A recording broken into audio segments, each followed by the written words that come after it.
But there's one caveat here, and it's an issue that I've been struggling with. I call it idea contamination. I believe in all of these things. I believe strongly in these. I share these visions with Donald Trump. But the way that he expresses them casually has contaminated a lot of these views, so that when you come out and you say how strongly you are about how to defeat radical Islam and Islamism in general, they lump you into this kind of like xenophobia. Because that's what's happening now. They're trying to label Trump as xenophobic. And so anytime you share a belief with him, you are also tainted with the same brush. And it hurts. In my view, it hurts the war on terror. It hurts the issues of law and justice. And I often take notes on what you say.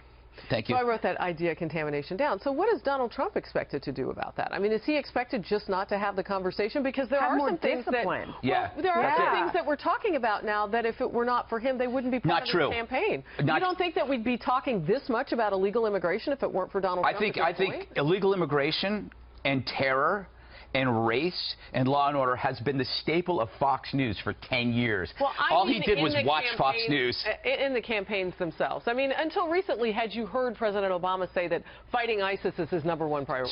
So people are talking about it more because he boils it down to phrases that create novelty in the media. But here's the problem with that. He creates these big phrases like he's going to ban Muslims. Right. And his spokesperson, said, we are going to ban Muslims. When he says all Muslims, he means all Muslims. But now he has narrowed it down so much to say that he's going to bolster the questionnaire from countries that have difficulty with terrorism. I mean, that's vastly different. And I wonder how different the conversation would have been if he would have started that and ended somewhere else. Because when you start somewhere that big, it's almost impossible to get people to complexify what you have made so simple. Or you beat 16 others in a primary. Yeah, I mean, he moved to what was the logical place on that, where he goes, well, I don't mean a religion, I don't mean Muslim, I mean territories where radical Islam has spread. We need to temporarily, at least, stop letting people come in from this country until we can verify.